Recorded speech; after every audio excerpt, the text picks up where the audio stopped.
Now we are. Okay, this is the Somerville Conservation Commission for Tuesday, March 26, 2024.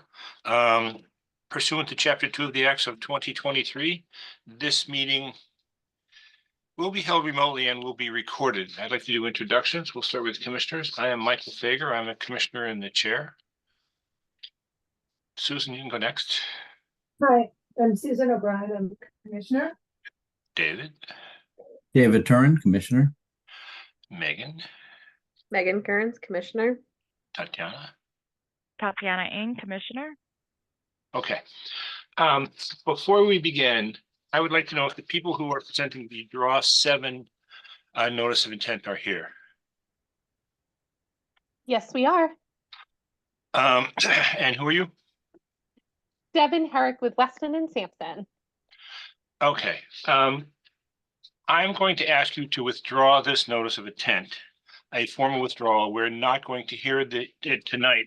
And the reason I'm asking you to do this is because of this document that you submitted. I would like to refer you to Appendix D, page 2-5. I'll give you a minute to get there. Let me know when you're there. Sorry, bear with me just one moment. Appendix D. Dun, dun.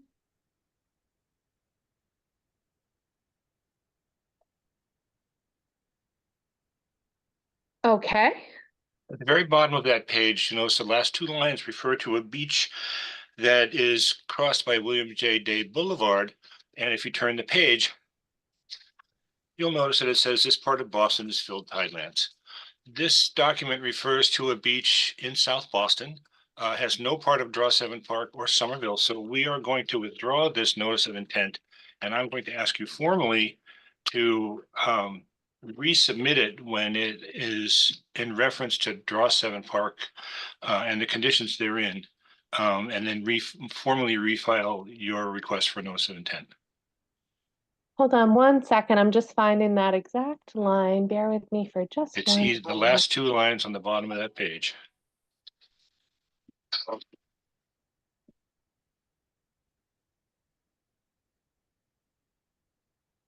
Bear with me. Oh, yes, I see. It just looks like those two lines were added in error. This delineation report is for Draw 7. I'm sorry, but I'm not going to allow you to go forward with this document. You're going to have to redo this document, make sure it is entirely about Draw 7 Park, does not include any extraneous beaches from another jurisdiction or anything else, and then refile your formal request for a notice of intent and a hearing. Okay. I mean, we're happy to put in a new filing if that's what the commission requires, but this document is entirely about Draw 7. We'd be happy to submit an amended delineation report that removes perhaps the erroneous line in it, but the delineation report is about Draw 7 Park. No, I'm not finding that acceptable. There are no dunes in Draw 7 Park. Right, that's what I'm saying, is that there's just a line in here that refers to a difference between a dune and a bank, just by the fact of the soil, sandy soils versus glacial. So that couple of lines just got added in error, but there is a coastal bank in Draw 7 Park. I understand that, but you submitted a document that's talking about a beach in Boston, not Draw 7, and you can't go forward with that document. You have plenty of language explaining what a coastal bank is and all of that stuff, and all of that is from the regulations, but then you don't talk about Draw 7, you talk about South Michael, Boston. why can't, I'm not, with all due respect, I'm not sure why you're doing this. I'm doing this because they have submitted a document that's not about I understand that it has a couple of erroneous lines. I think not quite certain that this remedy is warranted. David, did you read the whole thing? I've read through a lot of it, yeah. Well, I can't let I understand that it'll ultimately have to be corrected before we can take formal action. But and again, with respect to your chairmanship, it just seems like it's a lot of It's, We're certainly happy to adjust the report if there was language that perhaps got entered in by error, but there's absolutely a coastal right, bank present. right. I mean, I think the bigger issue is whether any of the other tables and any of the other, figures and quantifications of affected land are also in error, and also, perhaps were pulled from, another report. I think that's an important issue. I think the fact that the two narrative lines are errant is not as troubling to me. Is there a concern that the lines are shown incorrectly on the plan set in any No. way? Because I believe that the drawings as shown in the plans are shown accurately, and so all of the impact numbers are certainly calculated accurately. So with But all your due narr- respect, but your we're narrative happy is to in error. update Your two narrative lines. is in error. Well, an appendix, 2 lines of one appendix is an error, which again, we're more than happy to submit corrected. That's certainly not a problem, but if possible, we'd greatly appreciate still being able to present this and then certainly correct it and file in advance of your next hearing. I can't let you go forward with a defective document because I personally don't trust your entire document now. I don't know how much of it is like that. And I think that you need to go through it and fix that.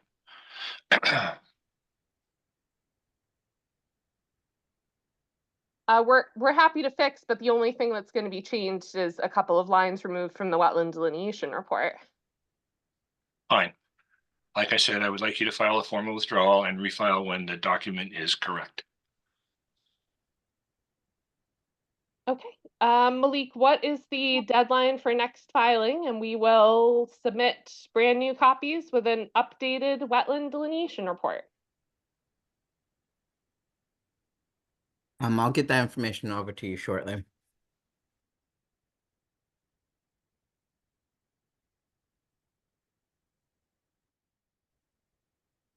Right. Back to the rest of the business for tonight's meeting. Tonight, we're going to do the community garden annual meeting portion of this meeting first, and then we will get to the Mystic River Pathway Rehabilitation NOI when we are done with the community garden report, unless there's a consensus from others that they would rather do the notice of intent first.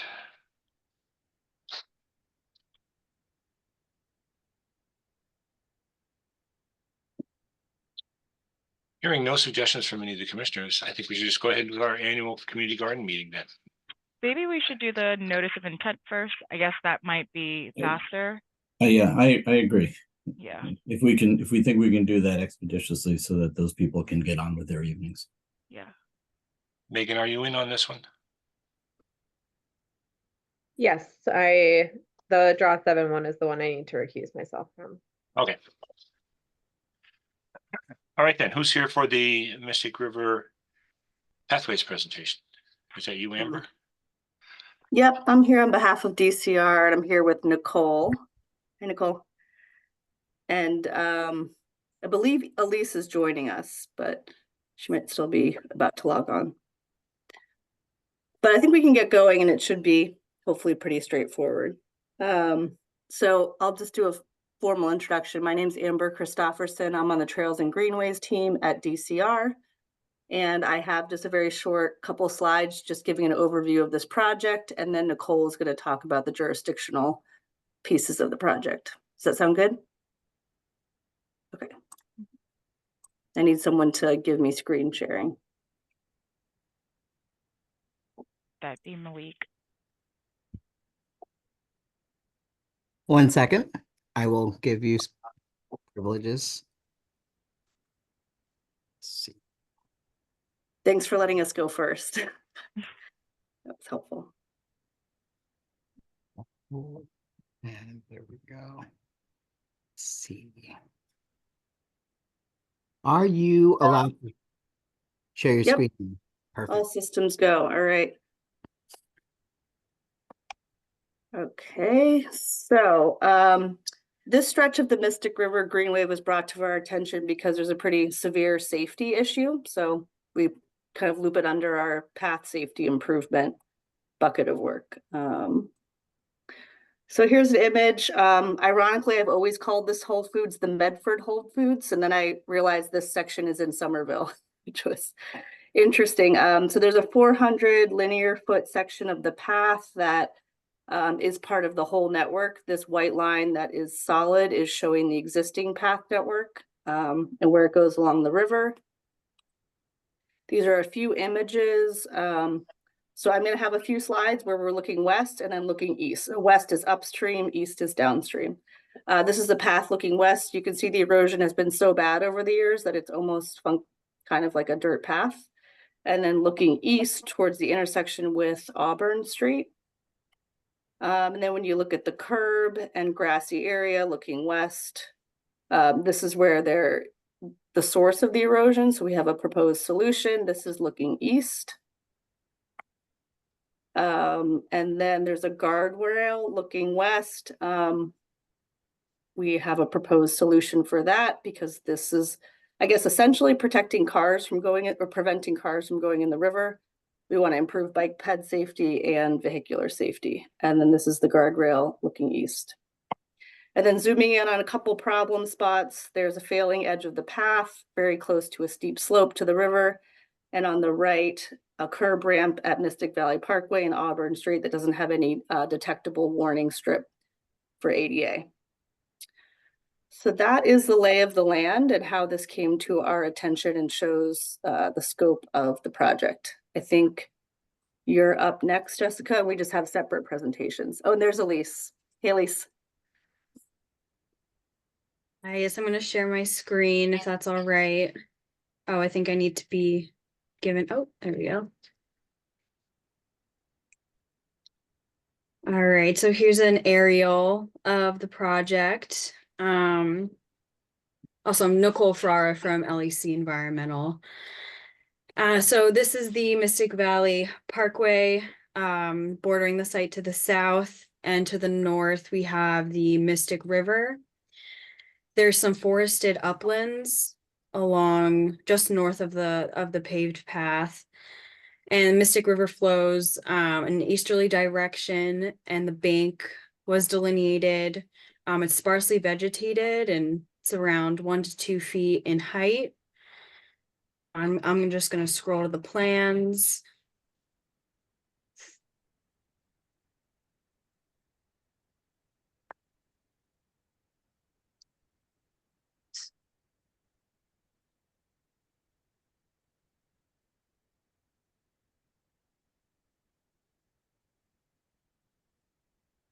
All right, so here is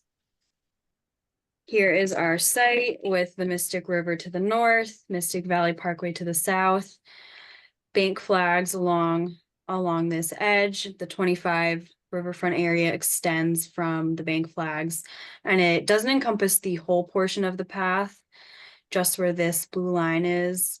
And then we have the 100-foot wetland buffer. And also on site is bordering land subject to flooding. So just a portion is in bordering land subject to flooding. It's up to elevation 7. See if I can find the line for that. It's this pink one right here, if you can see.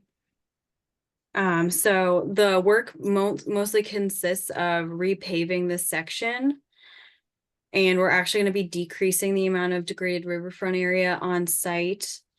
Also proposed is a vegetated swale, which you can see right here. And there's a planting schedule that's also on the plan. The shoulders will be seeded and loamed with a mixture. And we have erosion controls along the northern edge of the project to protect Mystic River from any sedimentation as a result of the project. And also proposed is this slope stabilization area, which we have a detail for, but this area, I'm sure Elise might be able to talk more about it, is an area that has experienced some erosion. So the applicants are looking to stabilize this with some native vegetation. and a slope stabilizing. Let's see if I can find it down here. Go one more sheet. One more. All right, thanks. Yeah, it's on the right there. Here we go. So we're going to do coir logs and live stake plantings in that area. Great. Thanks, Elise. Mhm. So we are not proposing to fill any of the boarding land subject to flooding, even though the path is within the elevation 7. The work just consists of repaving the existing path and the swale work and the slope stabilization work as well. And with that, I'll turn it over to Elise if you have anything else to add. Yeah, and I will just add, as the site exists today, there is guardrail that comes over the bridge, I'm going to say to the right here, and it's up against the road. There's the bridge on the backside, and then as it continues around this corner past the crossing over to the Whole Foods, there's guardrail along the back of the path closest to the river. What we would like to do to improve safety for users is we would like to pull the guardrail out to the road, which you can see that line. It goes, I would say 150 feet along the curb line after that crossing. And then on the back side, we'd like to put a wood rail fence up that's a little bit taller for folks that might be biking because of that slope drop off there. So that's the only other major change I would say to the site. Yeah, and one thing I'll add is we explored changing the width. Right now it's about 8 feet, and we decided to keep it at 8 feet, even though a lot of our paths are 10, just because of the narrow area that's here, and try to minimize the impact. So.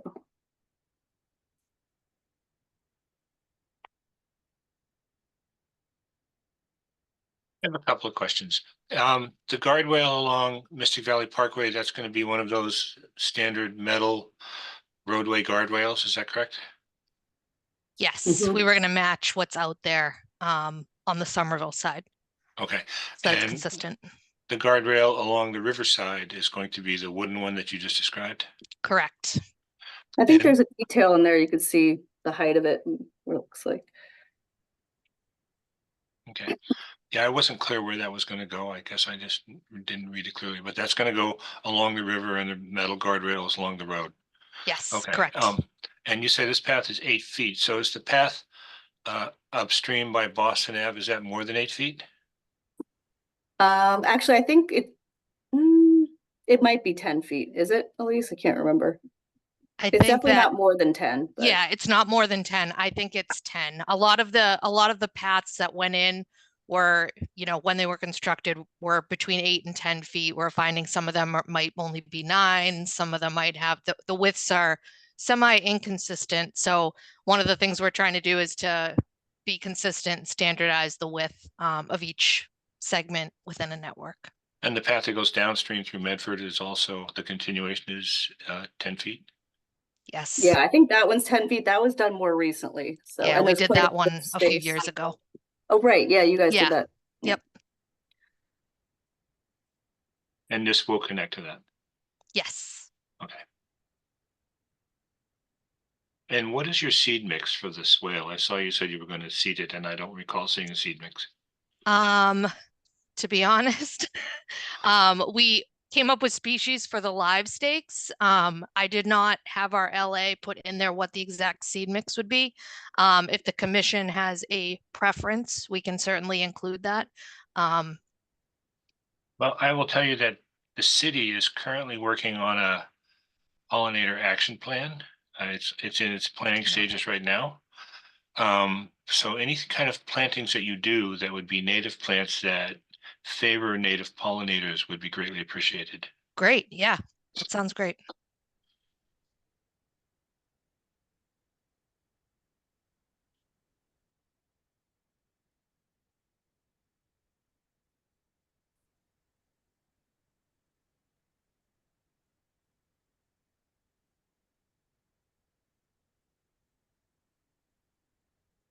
Does anyone else have any questions?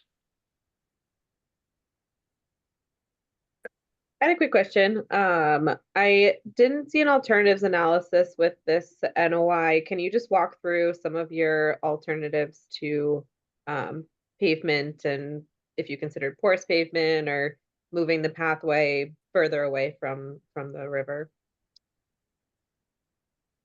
Yeah, Amber, do you want me to take Yeah, that? if you want to take a first stab, and I'll jump in.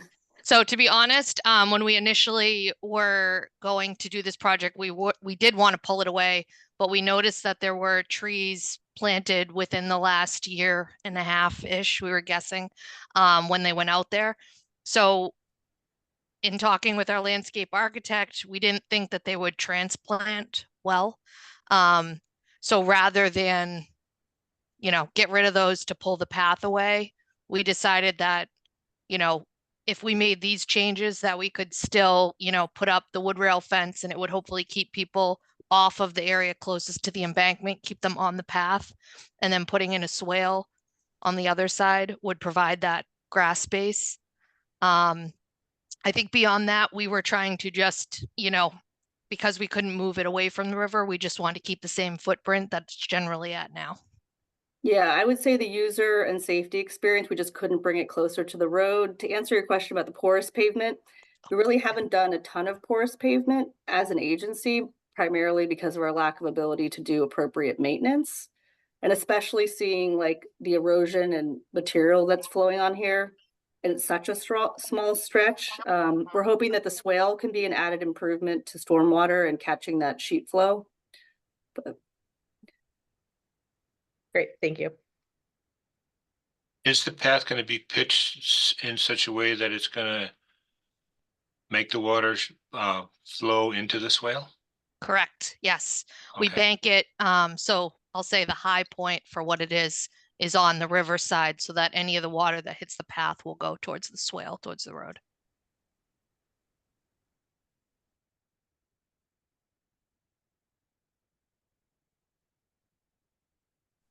And when are you anticipating doing this work, getting this work done? yeah, at least we just talked about this week, so I'll take this. We anticipate being able to do this in early fall, particularly in light of doing some plantings here. And we do have an on-call contractor, which speeds up the process of doing this, that we think we can use, which will just make it simpler and quicker. It's been on DCR's radar, this stretch, for quite a while, and we want to see those improvements as quick as we can, but that's our thinking. We do have to go to Medford Conservation Commission because, I don't know, 10% of this is in Medford. Pretty much where the detectable warning strip's going, that little corner. And then we're doing a PNF with Mass Historical Commission, but those are all in process. And that's the extent of the permitting. Why are you doing a PNF with the Historic Commission? Because we're moving the guardrail. Yeah. Mystic That's Valley historic? Parkway is historic. And so therefore, if you're changing anything, you need to notify The them. agency's policy is to document anything that's changing the character of the area, and the entire Mystic Valley Parkway is on the National Historic Register.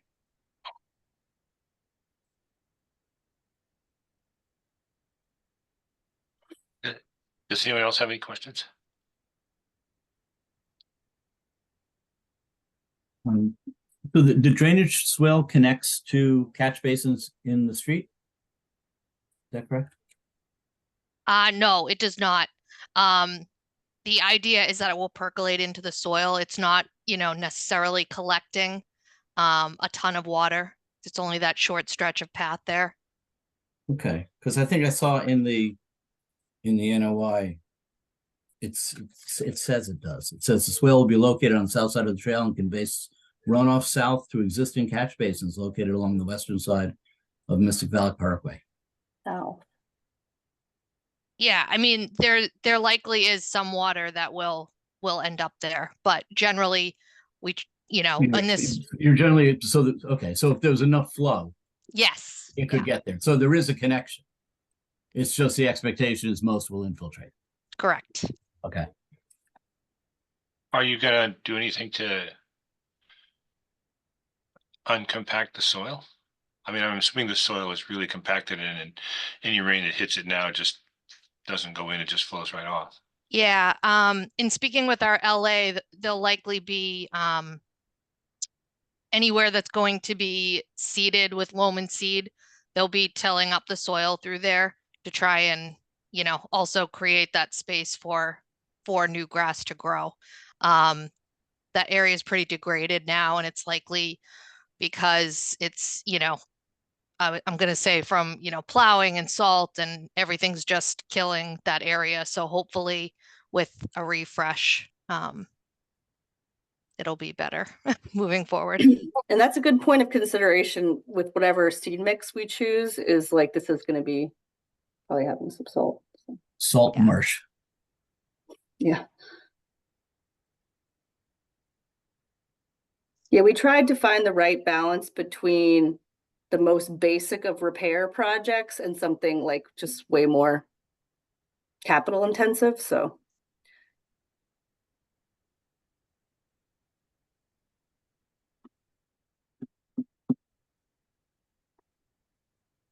Does this complete the path along the river, or are you gonna do more in Arlington and Medford up towards the lakes? There's quite a few projects in the works. In fact, I'm working with Elise and Stantec and LEC on a path that connects from where the Alewife Greenway comes out up to High Street. Mhm. And In then there's Medford. the Rotaries, and then there's the Mystic Lakes path. And that's in design too. So there's a lot of moving pieces that are much longer timelines than this, but.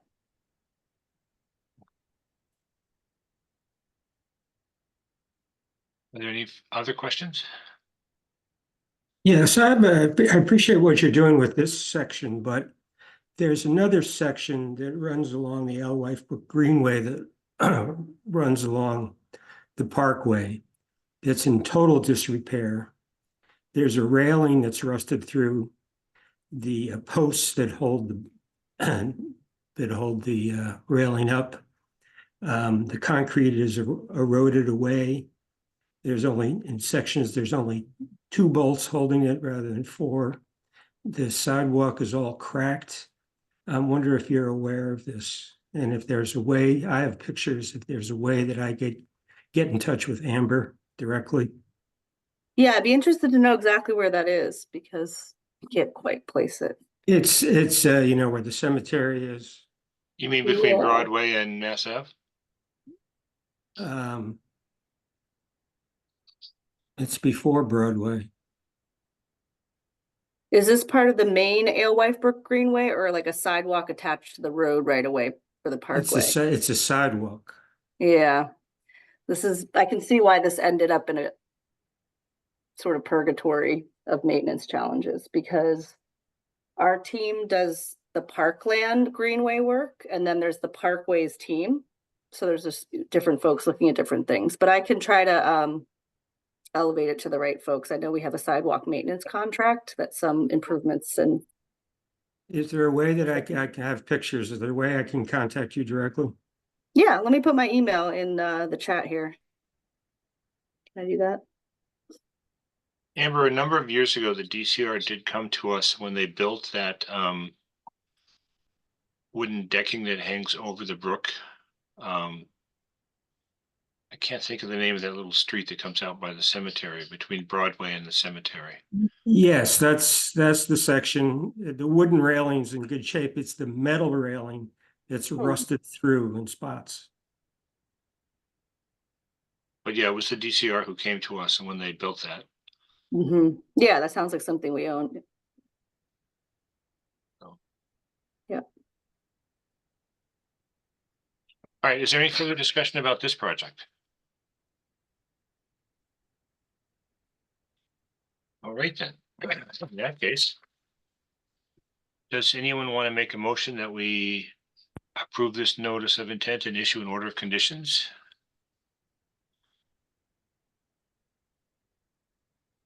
I can make a motion. I make a motion to approve the project and issue an order of conditions.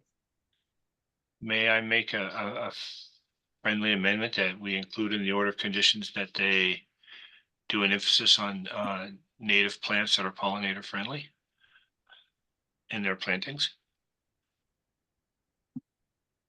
Okay. Do we have a second on that? I'll second. Okay, I will call the roll. Burns, Yes. Ing, Yes. O'Brien, Yes, Tedder, Yes. Turin, Yes. and the chair votes yes also. Okay, so we will, Malik will get on that paperwork right away. We'll add the condition about pollinators and we will get that to you in a timely fashion. Thank you very much for your presentation. All right, thank you all. Thank you. Good night. Thanks Yep. so much. Have a Thank you. good evening.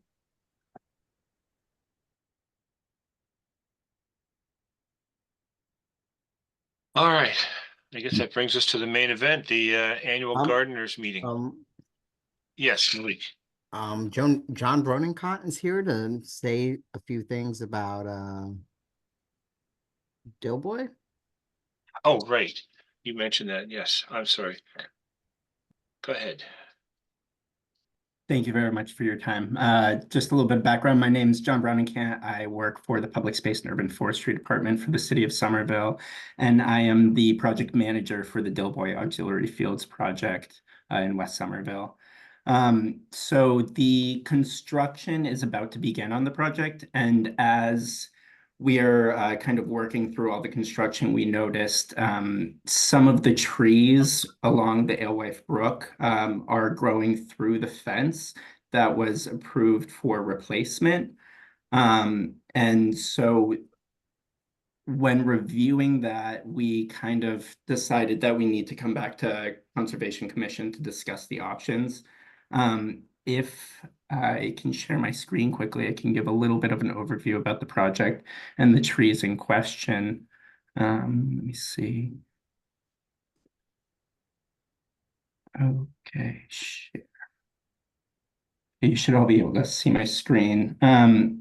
So the area in question is along this edge of forested area.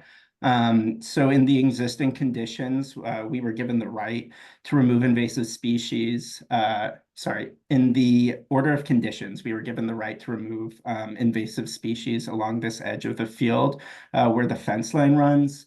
And one of the tasks the contractor is responsible for is replacing that chain link fence fabric along the edge. With that construction about to begin, it came to our attention the amount of trees that have grown through the fence line, and to properly replace this fence line, some of the trees that have grown through the fence line need to be removed so that we can replace this fence. So really we've identified 3 types of trees, or categorized 3 types of trees in this area. One is the invasive trees that were allowed to remove per our order of conditions.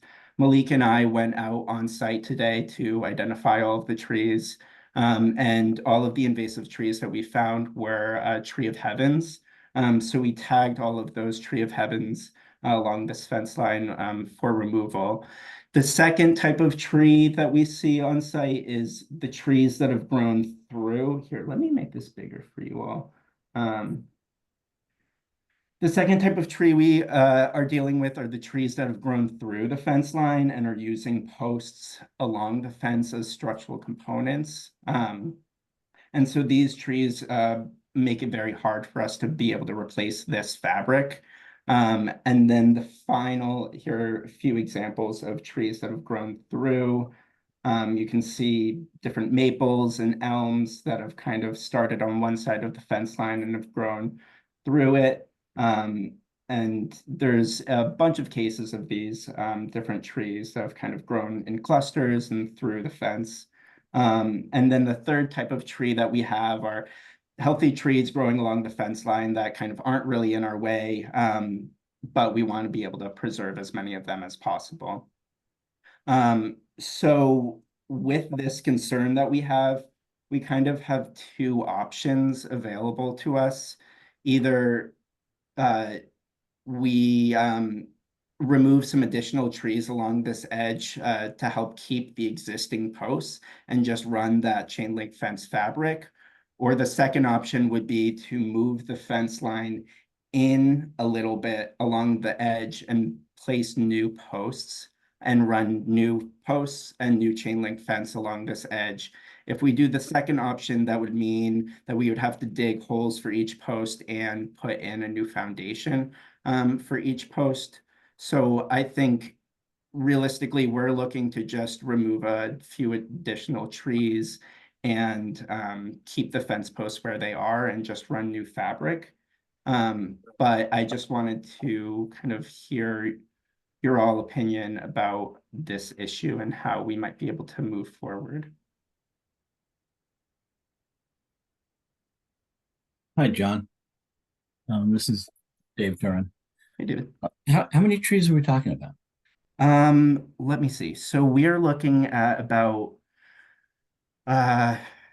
6 to 8 trees that have grown through the fence line. And there's 2 trees that have grown kind of right up against the fence that we think will be able to move, like weave the fabric behind the tree, without having to do any cutting of the limbs or anything of those trees.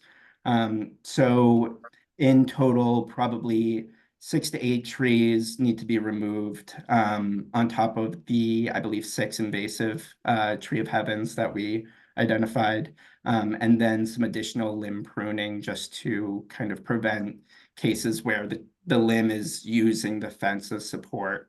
We need to prune back those limbs so that that tree won't collapse on the fence. And is there an opportunity to do any replacement tree planting to compensate for those removed trees, or is it kind of so wooded? It is very wooded. I can definitely speak with Vanessa and see if there is opportunities to plant trees. We definitely have some space in there that we could strategically plant some new trees.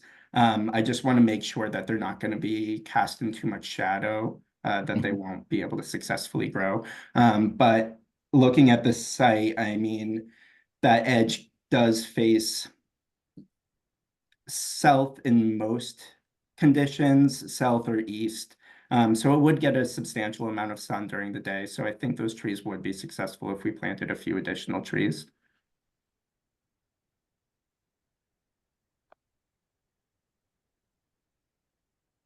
Hey, David, it's Michael Fager. I would like to, if you're going to replace trees, I certainly would like to see them replaced with clearly native species that are much more desirable for attracting wildlife and other things. Yeah. So you know, the trees that you're taking away are not very high value trees for those kinds of things. No, they're not. It's definitely a lot of scrubby trees that have kind of grown up and through the fence line. So yeah, we definitely can explore different native species and replace those in kind with better native species.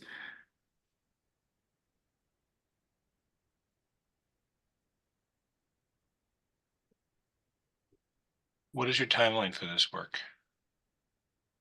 So we are waiting on a DCR construction access permit that we hope to receive in the next week or two, fingers crossed. And then that will allow us to start the project. The first task is securing the site with fencing, and then we can start to work on removal of different sports equipment on the site. Realistically, they do want to get started on the tree removal and the fence replacement first so that they can just clean up that edge and then work in from there. But if we need to shuffle around some items, we could begin in May. Is this just going to be cutting the trees, or will we be pulling out the stumps and stuff as well? I look to you all on your opinion on that. I think there are some concerns with the tree of heaven. When we chop it down, it seems to grow just tenfold from the base. So I think those tree of heavens, we would prefer to grind the stump or find some way to deal with those trees. And then the non-invasive trees, we would be happy just leaving the stumps. Well, I would certainly like to see them all removed if you could, in a way that would prevent them from growing back. We would be happy to do that as well. I just know with ground disturbances, we just try to refrain from that as much as possible. Yeah, that right. It's that's kind of the balancing act, because you know you're in that area closest to the river too. You know. Did our No. original order of conditions have stump removal and grinding in it? I would have to double check that. I don't. I think we. My recollection is there was some pruning back of branches that were overhanging, but I don't think there was any, I'm not sure if there was any tree removal. In the order of conditions, it mentioned removal of invasive species. Oh, okay. Um, So I don't remember, yes, I don't know how prescriptive we were about how you do that. I don't think there was anything specifically about the stumps. Originally, I believe we were just going to leave the stumps there so that we cause this minimal amount of disturbance to the soil profile. But with Vanessa bringing up the concern about the tree of heavens kind of growing back vigorously, I think we started to reconsider that idea. I'm also, did you guys need an extension or a modification? We asked for an extension back. And we gave you, did we grant Yes. that? Yes. I'm wondering if the level of what you want to do now warrants a modification in order to discuss how you're going to remove, the number of trees you're going to move, but more particularly how you're going to do it, but I would defer to my co-commissioners as to where the threshold is for that. I think I would tend to agree with you, David. I mean, if we're going to be stumping and grubbing, and that's pretty major ground impacts there, and we are in the resource area. So I think if we're going to be doing that level of disturbance, I think I'd like to see just how that's going to happen. Yeah. So maybe in an addendum regarding those specific activities in the city's plan for how they'll do it in a way that minimizes the impacts to the area. Yeah. And I'm personally for that more than moving the entire fence and starting to get in there with big machinery and drilling post holes, etc. Just a follow-up question. So if we were to just leave the stumps the way they are, would we need an amendment for that? No, I don't think so. I think it would also depend on how you're planning on doing it, what equipment you're bringing in, and what the impacts to the area would be. To be honest, I think without knowing more about how you're going to do the work, you're going to be bringing big trucks in, or you're going to be staging stuff. Is there, so I think, I guess I would say I don't know, without knowing more about the details of the planned activity. Plus, I don't want to, but that said, I don't want to discourage you guys from doing the better, taking the better path, which sounds, at least with regard to the trees of heaven, of removing them as thoroughly, as we can to keep them. And remind me, I think, are those the trees that attract those, I forget what those, the giant beetles that are, those invasive beetles, is that? Spotted lanternfly. Yeah. Isn't it Or tree the that's their hat? ash borers. No, I was thinking the lanternflies. Malik. I look to Malik on this. Malik, Yes. you're the tree guy. How will you be removing these trees? Will they be cut down and chipped? What will they be doing? Oh, we won't be in-house removing them. So Well, but that's will you be monitoring it? And he's talking to Vanessa, so you work with Vanessa, correct? That's correct. So do you guys have a plan to tell them what to do? We could come up with one. But John, is your expectation that you guys would leave the stumps if we said we had to modify the order of conditions? I think for us, it's a concern of timeline. So with this field needing to be seeded by August, we're kind of in a tight. I don't see this as to be honest, I don't see this as I feel like it's planning you'd have to do irrespective of whether we're making you send it to us and us say, yes, this is a good approach. I don't see how you could do it without doing that level of planning, or at least I don't think you should do it without doing that level of planning, whether we were making you, amend the OC or not. I'm more than happy to kind of come up with a plan of how we're Yeah. going to deal with the tree of heavens, and come to you all again. Yeah, I mean, I I think- don't, yeah, I'd like to think it wouldn't really change your timeline. If one way is, if it's the change that could take time, because we take time. In the original order of conditions, we have removal of invasive species. This is an invasive species. If they're not stumping and grubbing other things, I don't know, would an amendment really be necessary? I think this is an opportunity that we shouldn't lose. The opportunity is to get rid of an invasive plants that are an invasive species and control them and replace them with trees that are not invasive and are more desirable. That's what I'm saying. That's yeah. what I'm saying. So like, instead of requiring an amendment, because it's really, if we're only talking about stumping and grubbing the invasive species, and the original order condition does say removal of invasive species, but you're coming to us now to discuss it. I think maybe what we would actually like to see is just the plan for how you're going to do that. Yeah, and, I see. Yeah, and just be able to see that plan. Yeah. Because the order of conditions does say they're allowed to do this, we can allow them to keep doing it, but we would like to see the plan of how the stumps are going to be removed.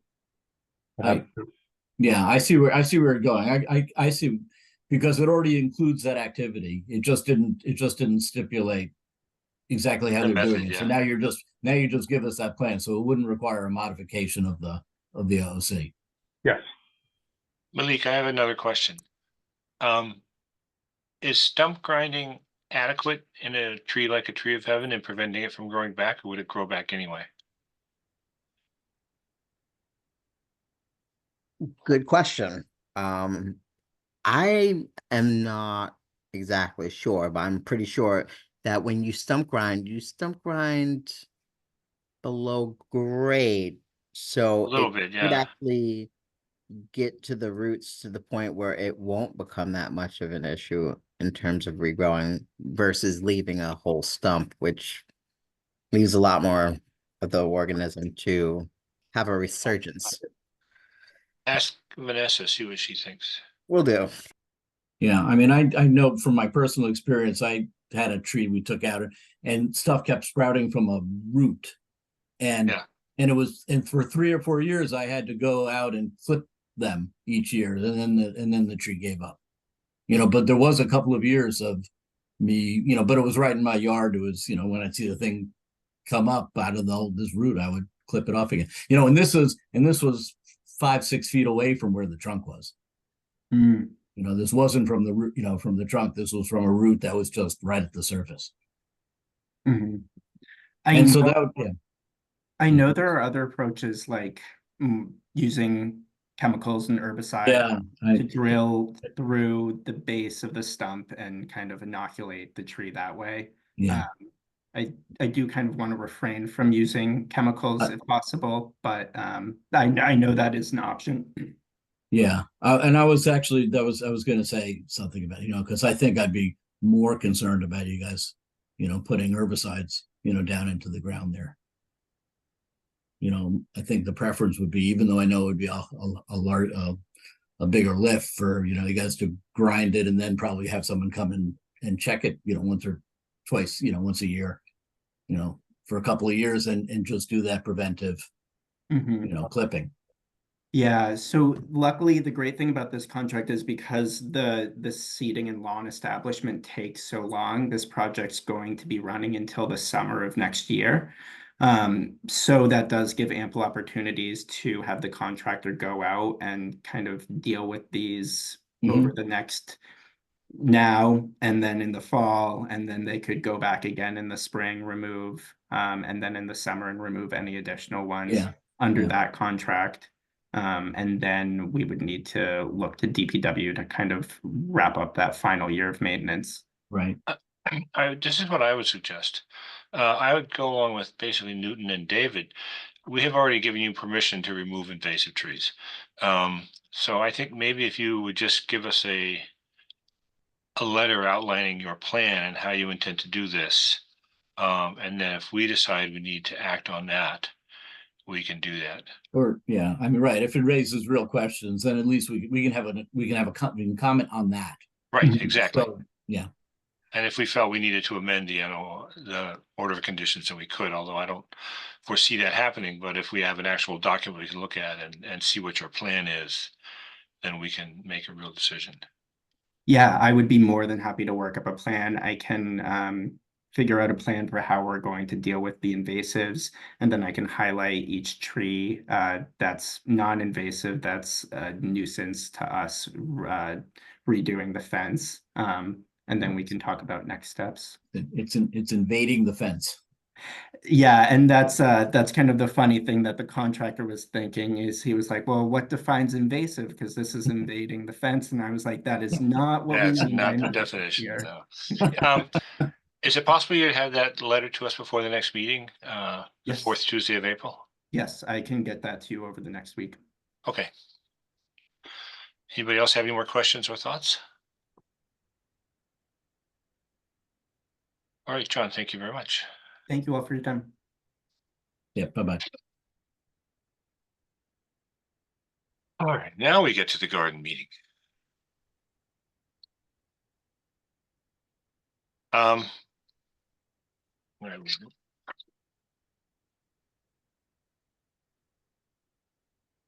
We do have a proposed agenda that Malik sent out about what we were going to talk about in this meeting. So I think we will certainly use that as a guideline. And first off, I'd like to know, Cindy Seltzer, are you here? Hi, Yes. Cindy. Mhm. Good. Nice to see you. Good to see you. Do you have any plans on how you would like to run this portion of the meeting? Or is it good to go with the proposed agenda that Malik sent out? I'm happy with the proposed agenda. Okay. Well, the first item on that is wait lists. And we know, Newton, you've been sweating over wait lists for months and months.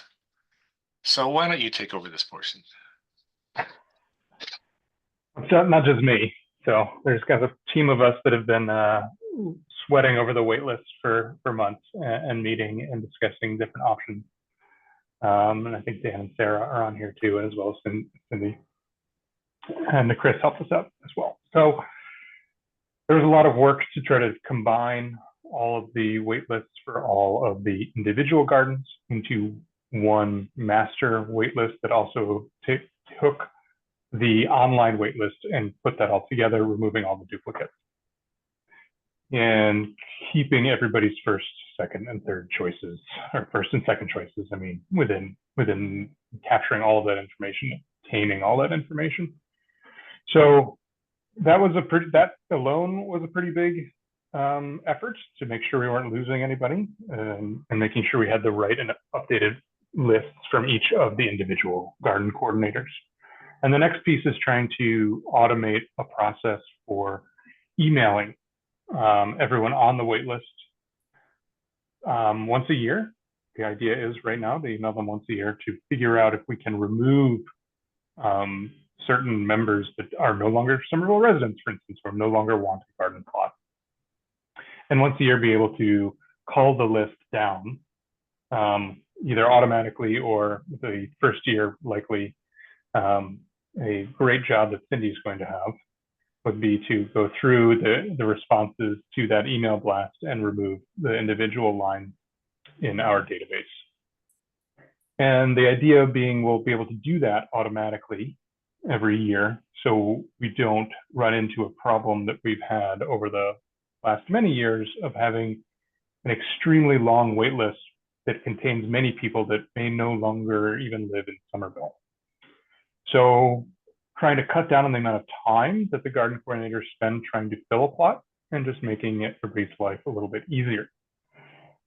We have gotten to a place where we do have that combined list, and we do have in theory, we've got a email that does work, and thanks to Dan and the city for all of the help putting that together. So we do have right now, and we're about to roll out, or we want to roll out this year, that combined list plus automatic email system.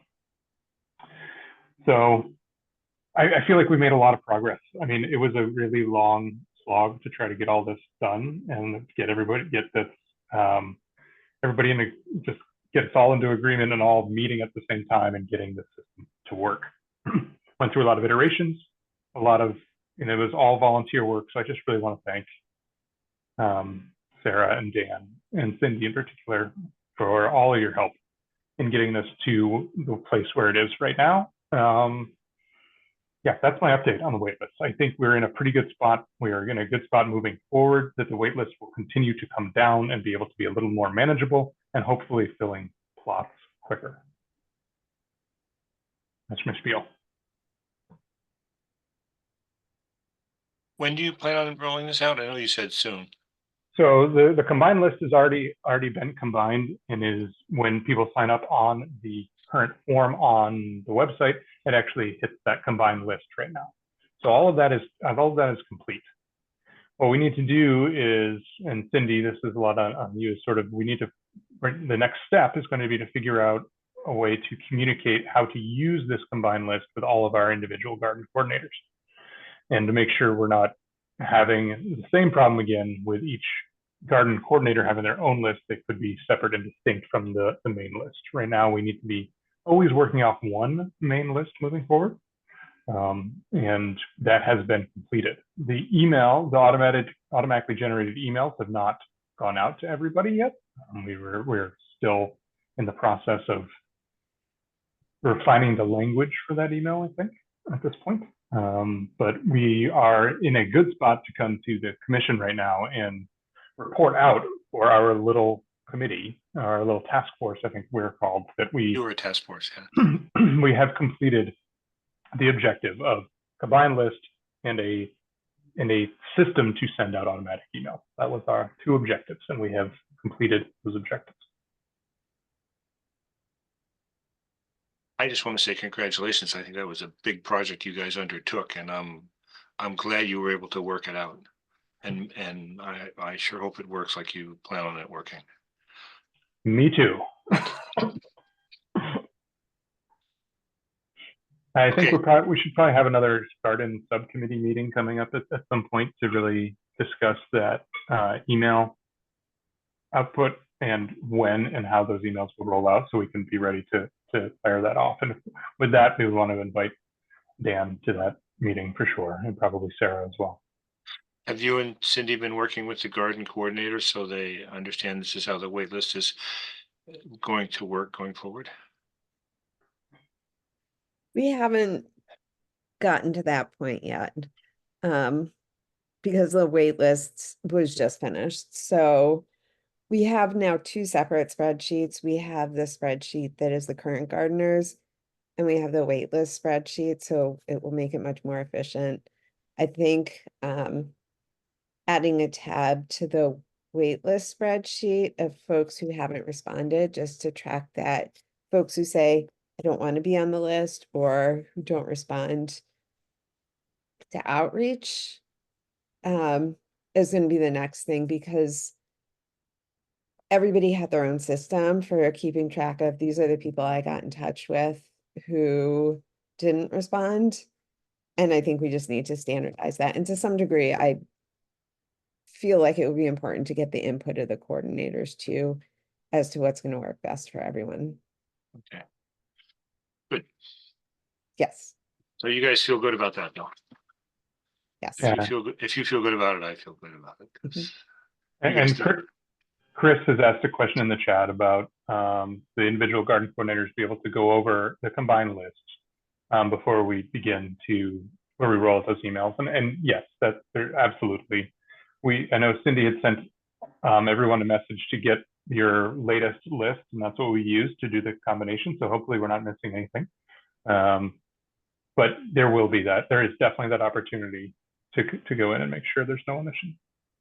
And I will share those lists. The one question that I have, if I can ask Newton, on the CG waitlist link to application form, there are a couple tabs with lists, one that says form responses to, and one that says wait lists.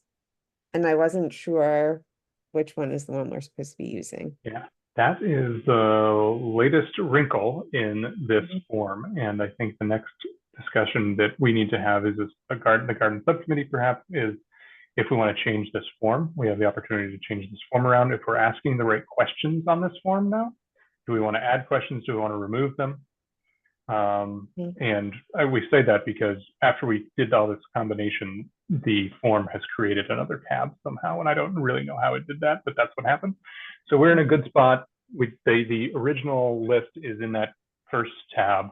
That's the list we should be working off of, and we need to revisit that form next.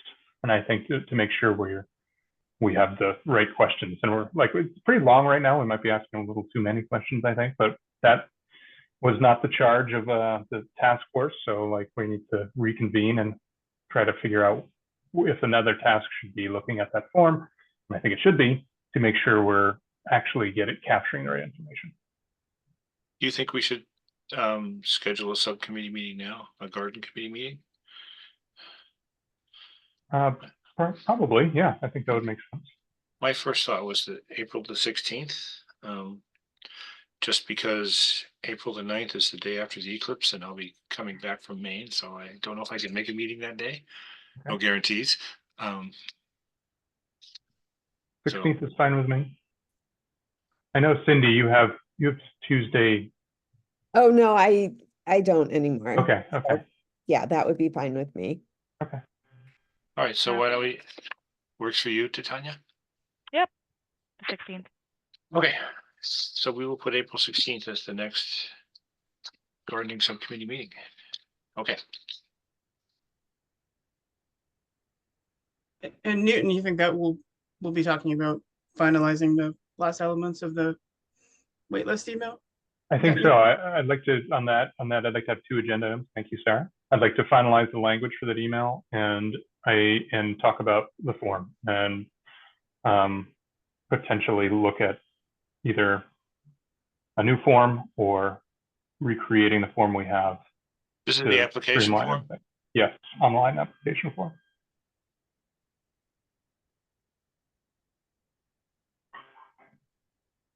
Okay. The next item on our agenda is water. Malik, do you know when the city plans on turning on the water? Mid to late April. Okay. I assume that people want the water on sooner, or that's why this issue is on the agenda, or is it because there's not enough water, or the facilities are broken, or what?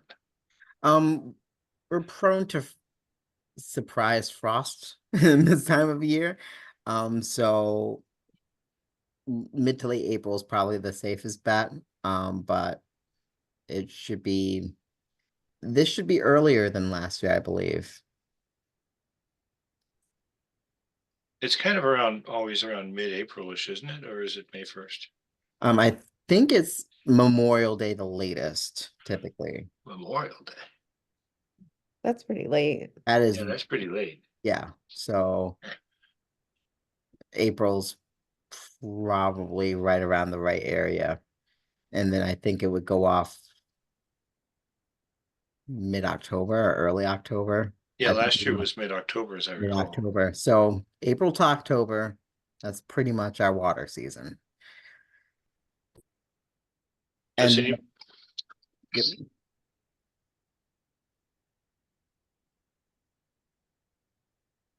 Does anybody have any questions about the water or issues? Hey there. Hey, y'all. Peter Heller here. Yes, Peter. Yeah. Good evening. And thank you. Yeah, I would say that, earlier water is always better. I mean, people are planting stuff, greens and beets and spinach and radishes as early as late March.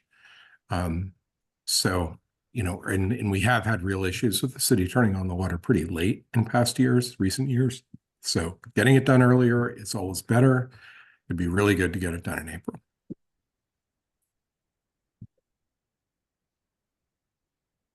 Anyone else have any thoughts about the water? I agree with Peter. Okay, Lily, can we try to talk to the city about getting the water turned on mid-April? Yep, we'll do. Okay. And then in terms of the next item, which is mulch and stone dust. Yep. How are the sheets working for everyone? How is my correspondence? How was last season?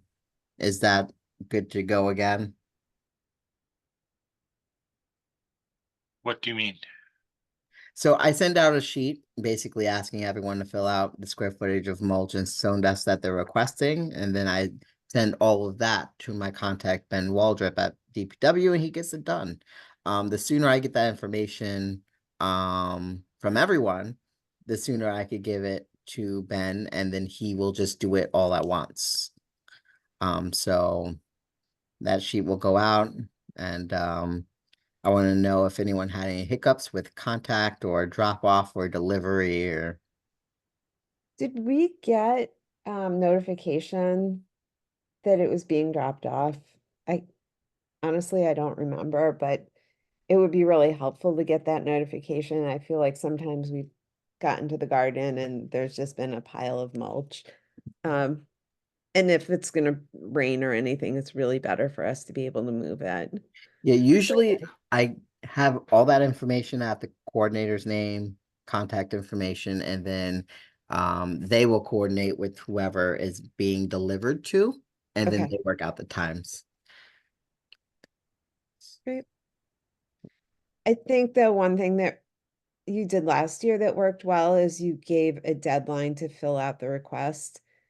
And if people didn't fill it out, you just sent it in anyway. And that was helpful because we weren't waiting around for anyone. Like the people who responded by your deadline got their mulch and stone dust in a good timeline. And so I would say, yeah, if we could do that again, that would be awesome. Do you have a deadline, Malik?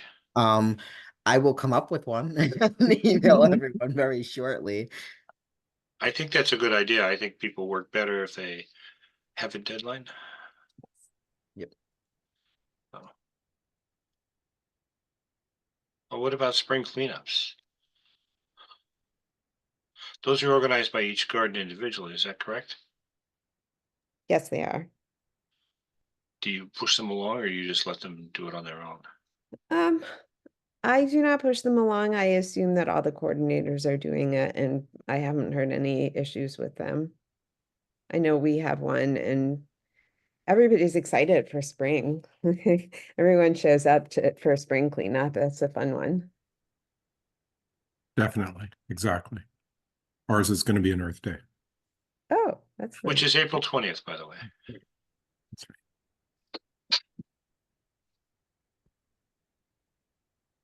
And just on the topic of mulch, just thank you. You know, it's great. Thanks to the city for making it available. It really helps us keep the weeds down in the paths. So thanks. Anytime.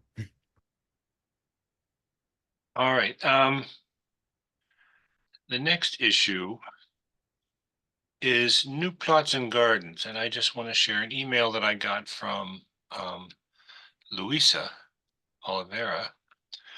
I hope she sent it to everybody, but she told me that there's going to be new gardens on Palmer Street, the Glen Park Community Gardens, and they're going to be raised beds and such, and they're all very nice looking.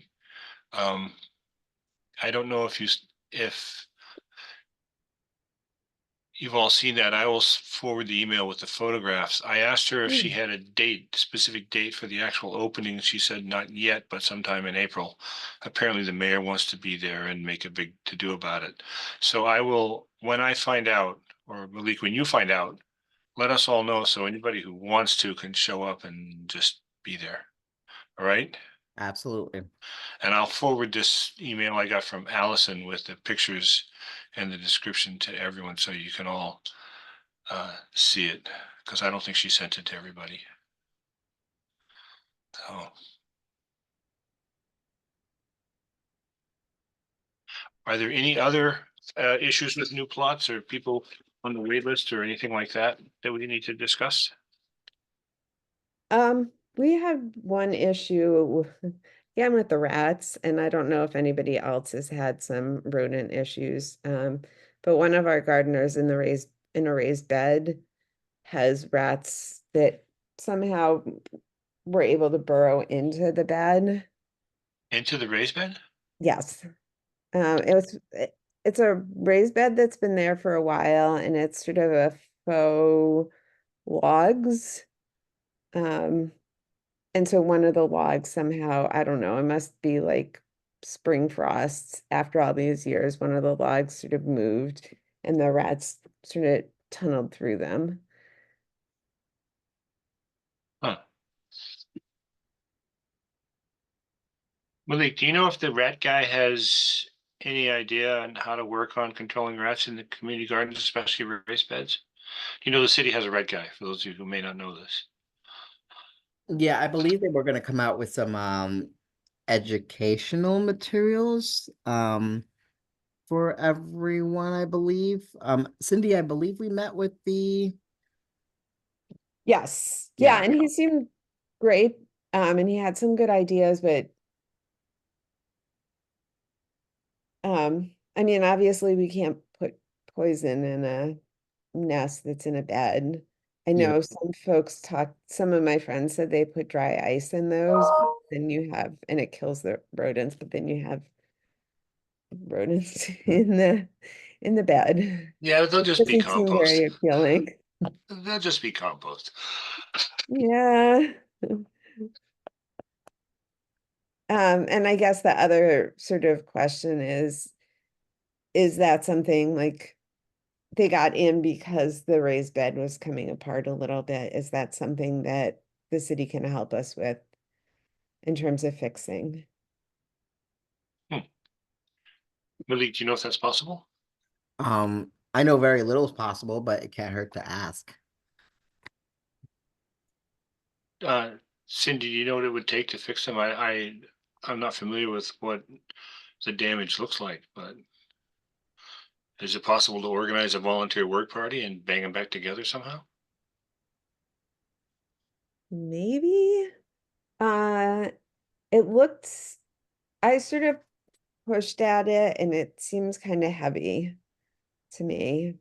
I mean, we can look at it on garden cleanup day and I can get in touch with Malik. Which garden was it again? Durrell, it's my garden. Do you know if there are any Not my other? plot, not my plot, thankfully. And we have somebody who's not coming back, so we were able to move the gardener who had that plot out. But I hate to have an empty plot because, you know, that's just the rat plot. Yeah, I could probably ask. I'll ask around, but if you have any photos or photo of the damage Mhm. or what needs to be fixed, I could probably send that along to anyone who would listen and then see where we go from there. Okay, I will send that to you. Yep.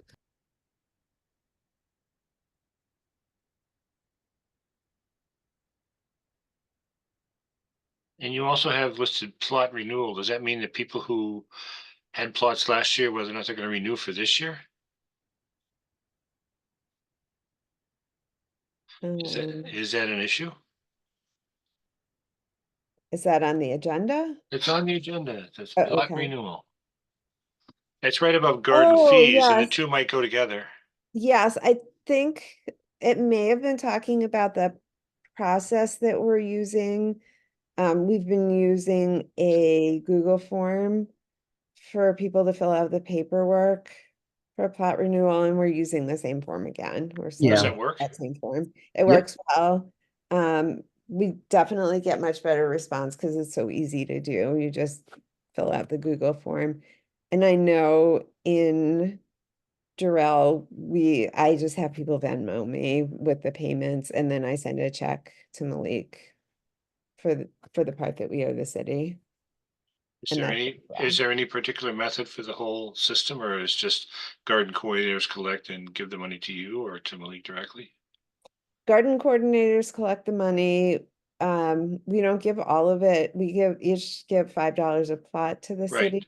Right. And we just send him a check. Each garden coordinator sends a check to Malik separately. And everybody's good about paying up on time? As far as I know.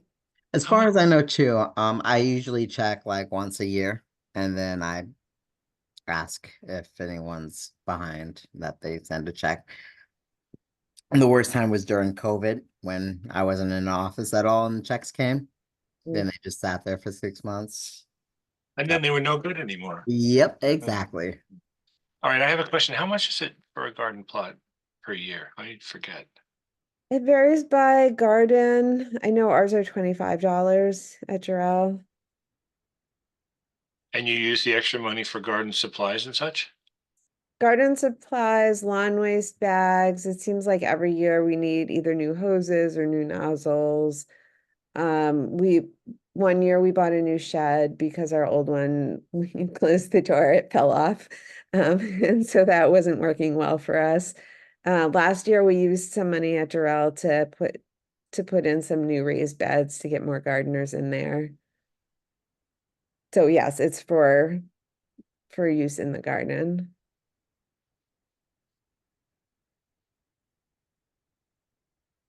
I don't know if anybody else has any thoughts about that.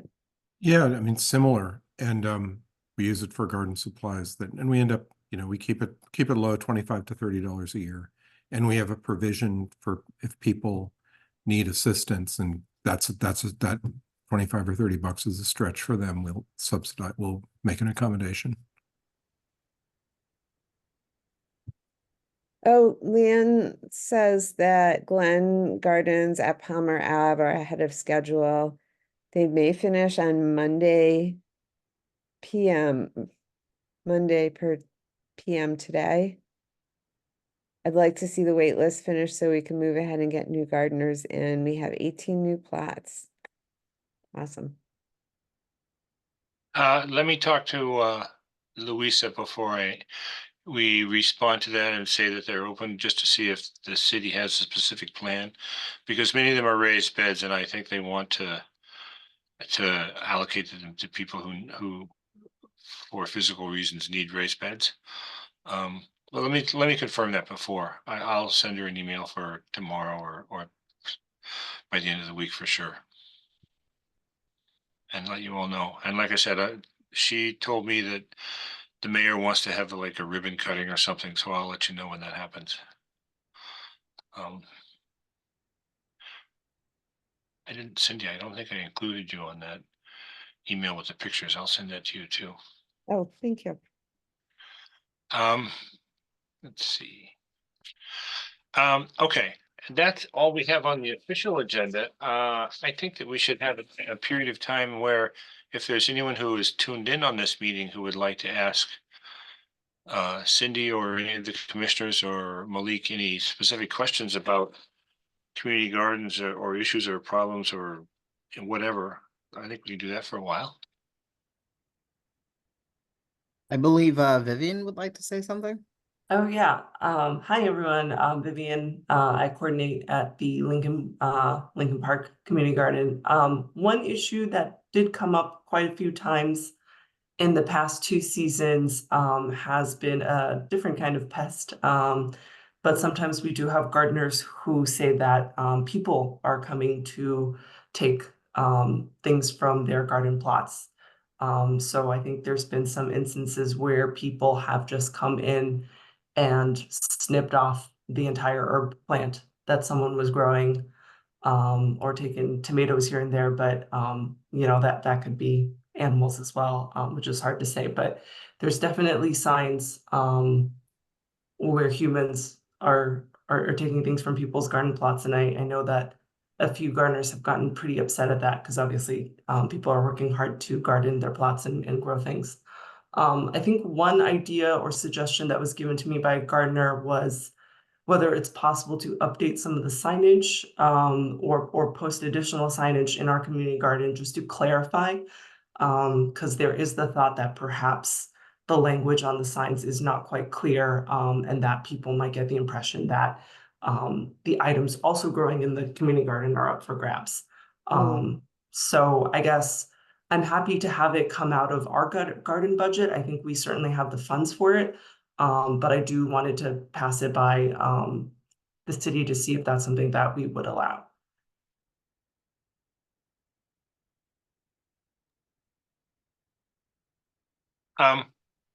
Forgive me, I haven't been over to the Lincoln Garden for a long time.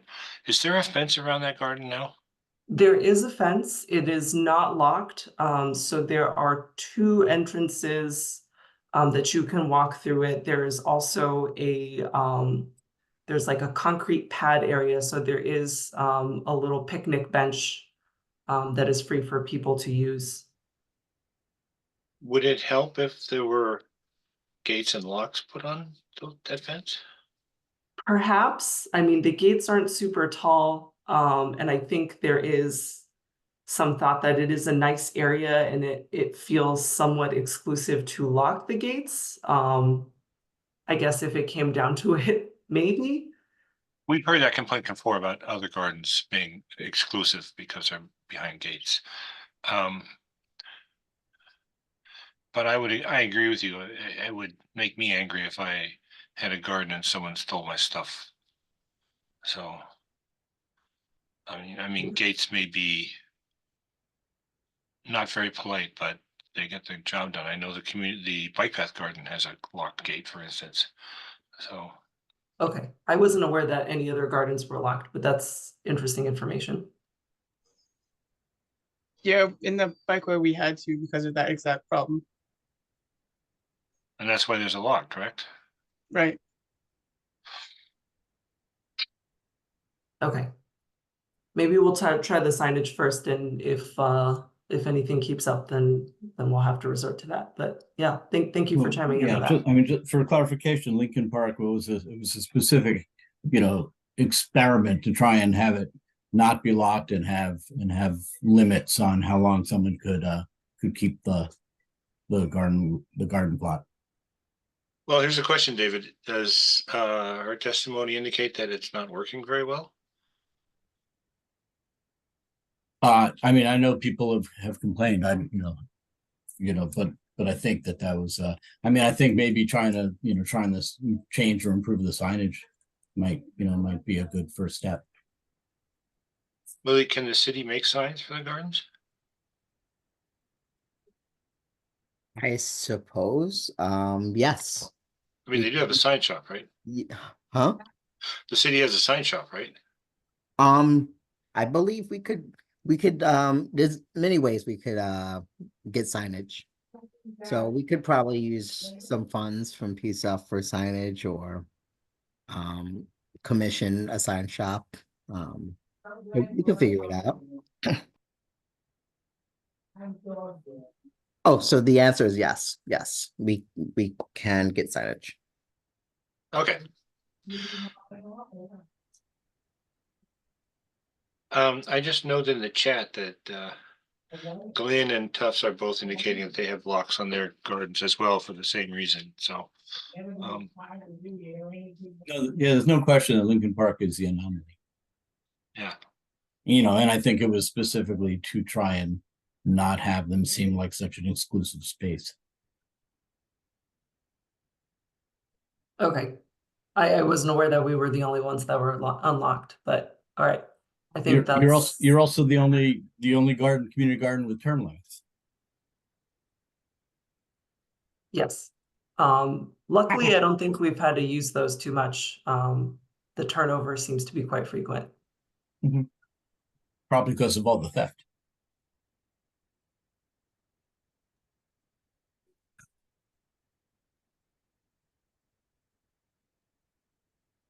Are there any other questions or thoughts from the gardeners?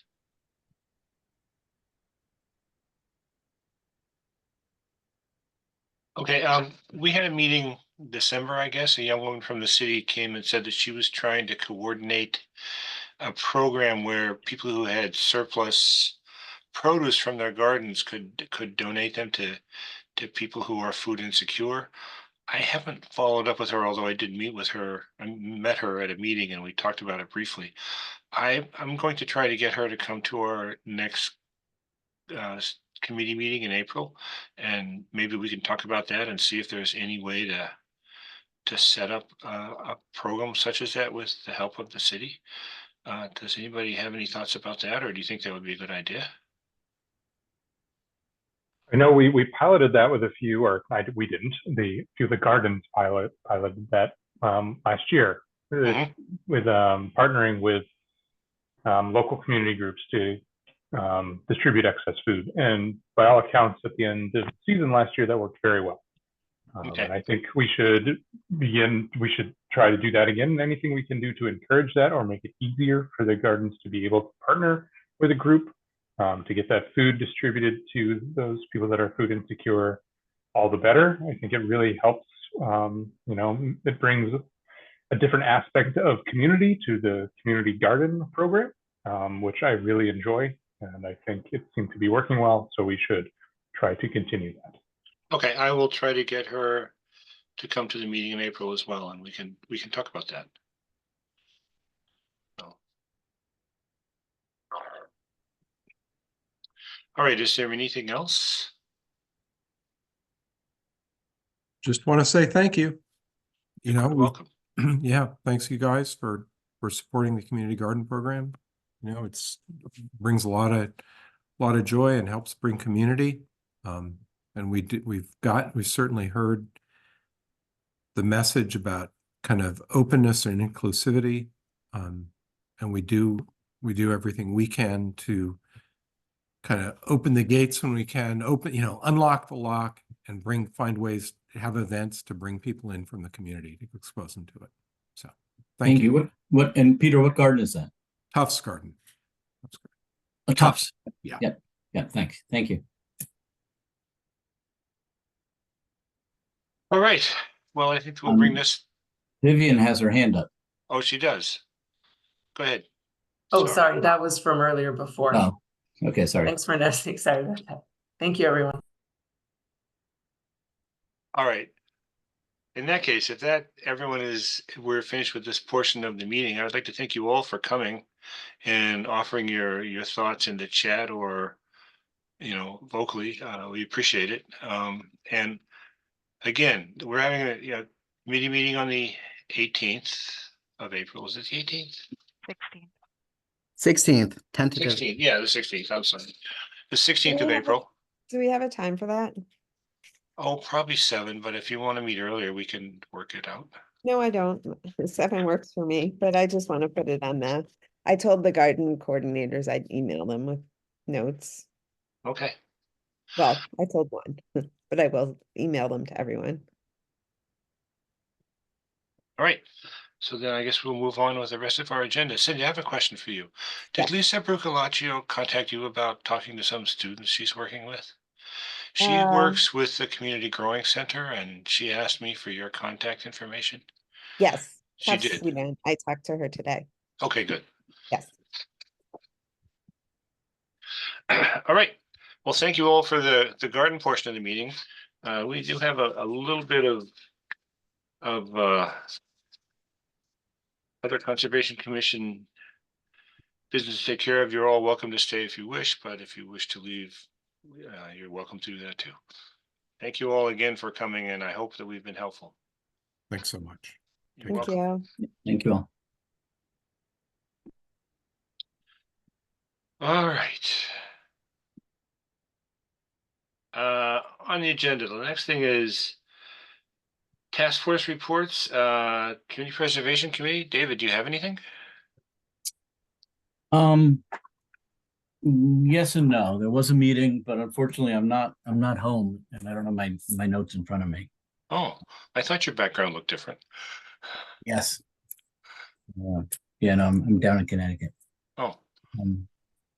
So I don't, so you'd be relying on my recall, which isn't what I used to think I used to remember it to be. All right, we understand.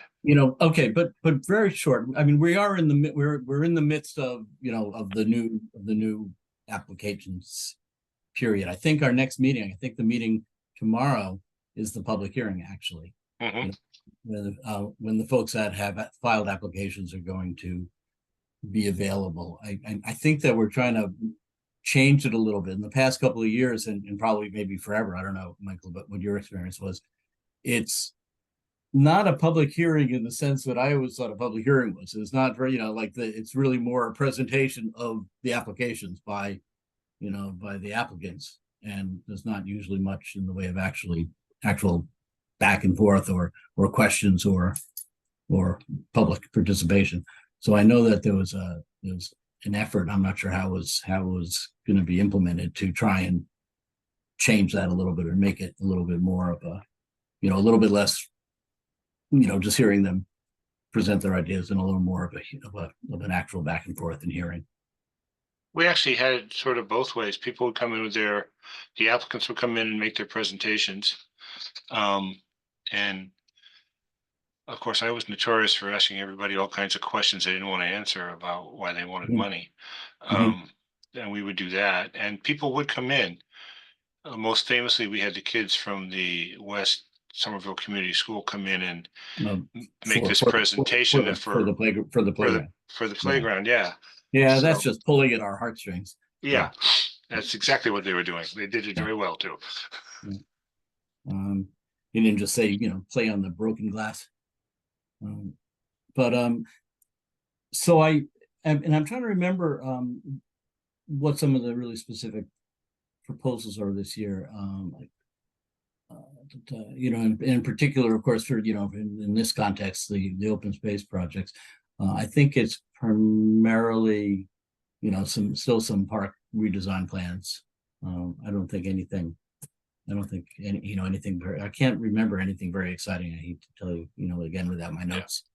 Is there, do you recall if there's any money going into the open space acquisition fund? I believe so. I think we've been doing that every year. I forget whether we we'll vote for that again this year. I think, but we have done that the last 2 years. So I'm assuming that we'll do that again. Yes. Okay. Usually that's been in the order of $150,000 or $200,000. The city has come to us with an emergency proposal to rebuild the cupola on City Hall, which I guess is leaking and needs immediate repairs. I'm sure it does. It looks bad. Yeah. That's under the historic preservation portion, Yes. correct? Yes. Because they came to us like in the first year to talk about a planning document, but I was wondering what, if anything, ever happened. They're still talking about a planning document. They're still talking about there being a much bigger scope plan for all of City Hall, but this is being rushed through, because I think water was leaking in. Yeah. Probably into our old conference room. Which I have been told is even smaller than it used to be. It shrunk. Yeah. I guess Considerably. It can no longer fit the whole commission plus anyone else. Really? Yeah. They moved the wall? More like they put a new wall there and then they put some lockers leading back to the attic. And the attic is where you have the leakiness. Oh, okay. All right. Oh, yeah. Yeah. Malik, you would know about this. Yeah. Unfortunately. Yeah. Okay. And I apologize for not having better. That's okay. Better recall. I think you're doing good considering the fact that you're out of town and you don't have your notes. Yeah, and I joined the meeting. Yeah. Okay. Malik, are there any letters or notifications we need to know anything about? Absolutely. I did have correspondence from Susan Sullivan, 1 second, about a tree removal over by Blessing of the Bay Area. So 1 second. Let me see. Oh, Julian Sullivan. I believe I'm getting my Sullivans mixed up. Forwarding that. Wait, actually, that was back in February. That was the MWRA, right? Yes, and that was exempt activity. Just see. Other than that, let's see what else there is. There is, next month we will have, not now. Next month we would have the Phragmites and milfoil extensions coming up. So you may be familiar with 287 53 and 54, I believe. So 1 second. They will come before us next month. So 287. Who's the applicant? It would be, let's see, Solitude Lake Management. Oh, right. They come year after year for the invasive plant removal. So let's see, here we go.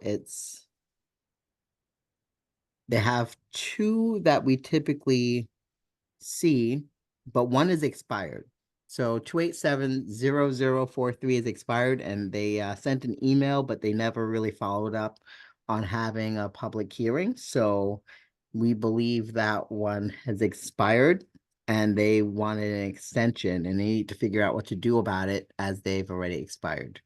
If it's expired, don't they need to file a whole new notice? All right, so I'll tell them. Malik, can you, I mean, maybe it's just so much time has gone by and I don't realize, but I thought we gave them extensions last year or the year before at the very earliest. I thought we granted extensions on both of those. So there's three of them. Then maybe we gave them extensions on two of them. So Okay. there is the we had requested an extension for the order of conditions annual weed harvesting program at the Mystic River, file DEP 287-0043.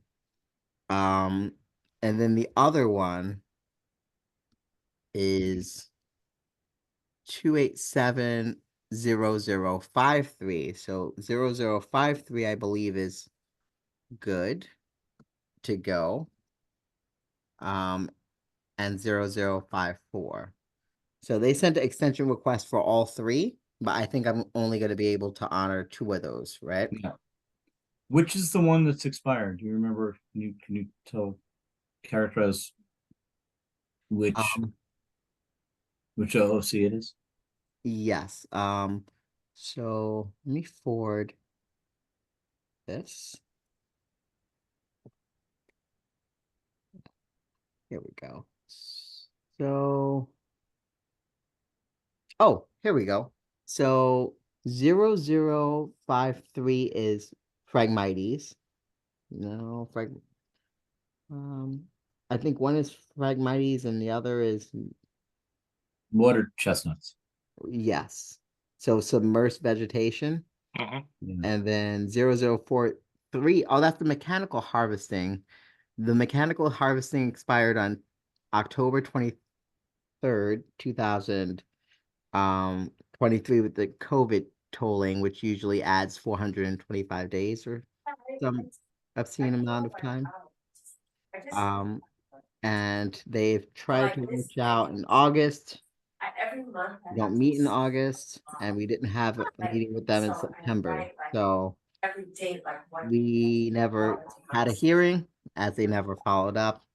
And we've been playing phone tag for about a month, and now they're coming to us for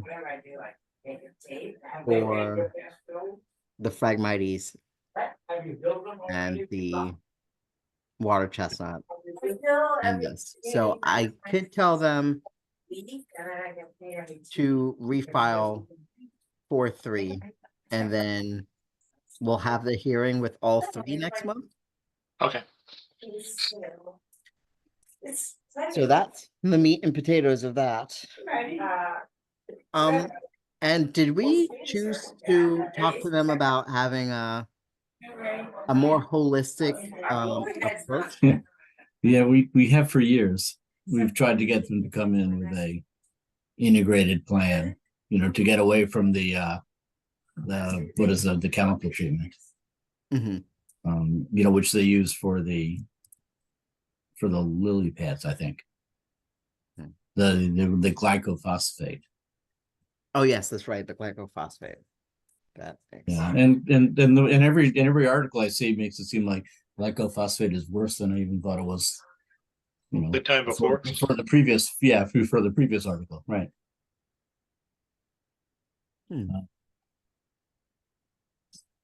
All right, so I guess. Oh, okay.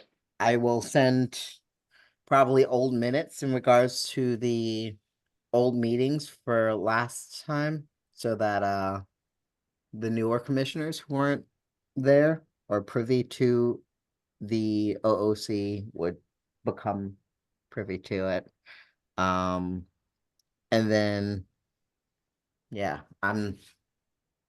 it should be easy enough for them to resubmit documentation for the other one. So I just need to get my filing dates and everything, newspaper posting. It should be easy enough to do in the next 2 weeks. So you'll probably see things in the next 2-3 weeks.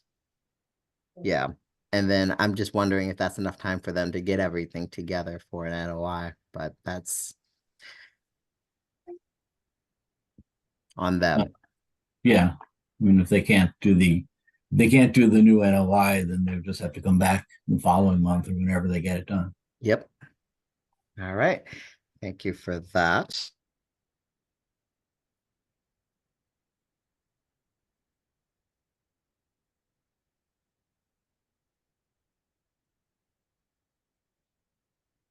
Anything else? Any other notifications?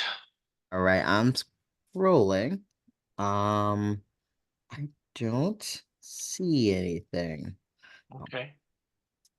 But any ongoing projects reviews that we need to check out other than the fact that Doughboy Field wants to cut down invasive trees, and I don't mean just because they're growing in the wire? Yes. So went to Hill Yacht Club. I believe that Alicia got back to Susan. And we need to have, oh yeah, so the whole commission probably doesn't know the whole background story. So the Winter Hill Yacht Club needed to start work sometime a month ago. And I got notification that they were starting within 48 hours. So Commissioner Fager and O'Brien and I went on the site visit to check out the Winter Hill Yacht Club pier repairs. And then we talked about what we saw there and the fact that the wood was treated, and our order of conditions said that you can't have treated wood, but all wood that goes underwater has to be treated in some way so it doesn't deteriorate. And so we need to amend that language so that it no longer says that. So did Susan, did you talk to someone about that? Circuit rider. Yes, I was at the conference, the Wetlands conference, and I met with Alicia, who's basically, she's with the DP, but she works with, well, when Malik has a question, he poses it to her. She's in the Wetlands group, and she said it's fine the way that it's treated with the chemicals that it's treated with. She goes, and so she wanted the order of conditions to be amended to remove that condition that it isn't that treated to be yeah, so that so in touch with each other to coordinate that. So Malik, do we need then to formally amend the order of conditions, take that condition out? Yes, I believe so. And then I just mail that on over. Can we do that now? Just vote on it? Absolutely. I missed all of that. I have no idea what's going. The pilings that they're using to repair the pier are treated with, I wrote it down and I forget what it is. Chromium arsenic, there's a name for it. And yeah. I asked her acronyms. I asked Alicia if it was okay, and she said, yeah, that's what everybody does. They're that green treated wood. All right. Well, as long as it's not creosote, we're good to go. Yeah, it's not creosote. It's not creosote, no. And obviously they spoke, Susan, I'm glad you did speak to the circuit rider, and she said it's okay. So I guess it's okay. What are it's kind of beyond the scope of this, but didn't we have another project which was like where they had to sink pilings in? You know, one of the paths along was at Baxter Park or something, and they were putting the path underneath the bridge. Yeah, that was DCR did that, the bike And path. did they use wooden pilings? No, they used those screw things that went into the riverbed. Yeah, that's right. Okay. And then the wood sits on top of it, of those screw things. Because it was the wood that's sitting on top of the screw things that broke that they had to replace. So was the wood not in the water? No. Okay. Okay. Now, should we prescribe what chemicals they can use, or do we just say? I'm trying to remember what our thing said. It said no treated wood, period. But as we were standing there, the guy said, "Oh, they're all treated," and we could look across the river at the Medford Boat Club, and we could see that they were in fact treated pilings because they were that green color. So, and I will admit, I didn't know. I knew they were treated. I could see that, but I didn't know if that was a standard or not. So I thought we put that in because they said they were not going to replace them with wooden pilings. No, they did. They wouldn't. Oh, okay. That sounds Newt. That sounds kind of familiar. And then we kind of said, well, that's fine, but if you use wood, you can't use treated. Yeah. They said that's fine because they weren't going to use wood anyway. That was like our backup. We're right. That sounds faintly familiar. Were they going to use like composite stuff or something? Yeah, they were going to use a composite. Yeah. Well, probably what they did was made the decision based on price, because that's what they do at the Winter Hill. So, yeah, given that circumstance, yeah, I mean, it does wonder whether we could have said, no, you can't do that. You know, we said use composite, and if you're not going to use composite, you can't use treated wood. Yeah. And they, they didn't do either of those things. Yeah, I'm pretty sure we put this in because they didn't know what it was treated with and said they weren't going to use treated wood anyway. So we said, fine, then you can't use treated wood because you don't know, you can't tell us what it would be treated with. Well, I think what happened was then they hired the piling contractor, the people who put these things in, and this is what they do everywhere. Yeah. And they said, this is the standard, this is what we're going to use. And probably if they have composite, I don't even know if they have composite, but they probably said, yeah, those are twice as expensive. Yeah. And so they said, okay, go with the treated wood. And you know how Winter Hill is, they probably never even read the order of conditions. They probably just said, okay, we got it. So you guys were there. I mean, have they formally requested a modification? Or are we kind of just doing this on our own? They did not formally request a modification. Oh, okay. They informally requested a modification. So my inclination is that they should request a modification and explain why they're doing something different than what was in the order of conditions.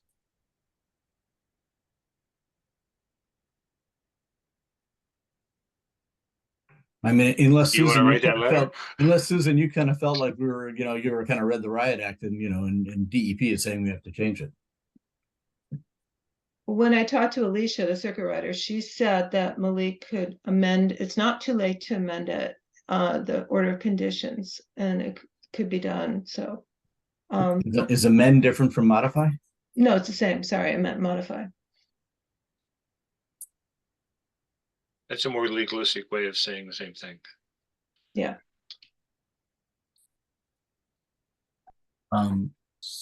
So, well, I will defer to my co-commissioners as to whether we want to do something in response to, a request from them, or do something just, unilaterally.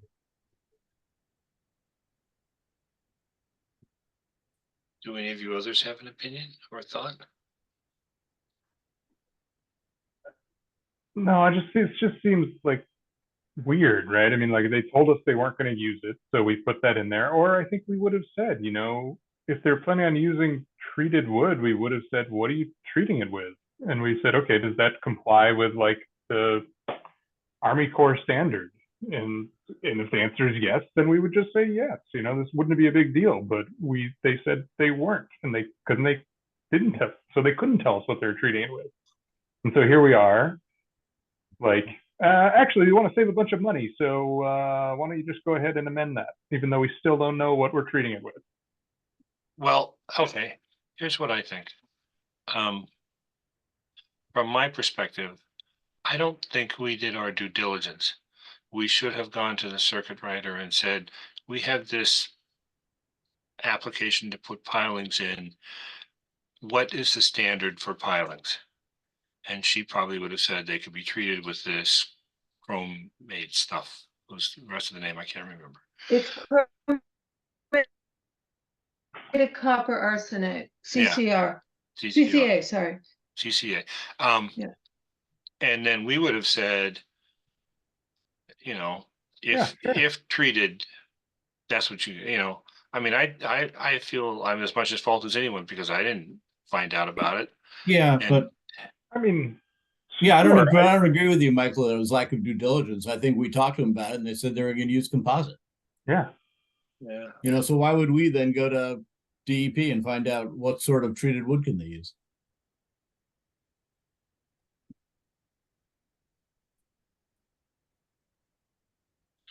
Well, I believe it's moot since they've already put them in. Yeah, so that's the problem. They've already just done it. And what's the point of amending anything and changing anything now? Who cares? Well, that's another point, right? Why are we changing it then?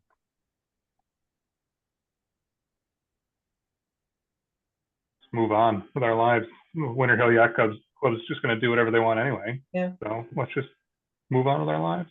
And then when all the fish die around the piers, we can say, well, we told them not to use Hold treated on. wood. No treated wood? Yeah. Oh God. All right. So we have a consensus then that we want to just move on and leave it alone. Unless they ask for a change. Mm-hmm. Okay. Anything else there, Malik, under that category? No? Okay, moving on. Minutes. Anybody ever do any minutes? We are really, really bad about minutes. We're all bad. All 6 of us. My other committee has a note taker. I mean, like that's like the city provides. Oh, really? Yes. Malik, is that correct? Roberta has a note taker? I'm not sure. I'm pretty sure there's notes, you know, detailed minutes magically appear at the next meeting. Yeah. I think the planning has someone like that. The planning department, they're a larger department, and I think they have a lot more meetings. I'm not sure about CPC. Why don't you go across the hall and ask? And if she does, ask if we can borrow her once a month or him. Or find out how she got that. Influence that I don't have. I'm pretty. Well, I'm not asking you to do it. I'm just asking you to. Right. This is an information gathering. And bring discussion. bring her a box of chocolates.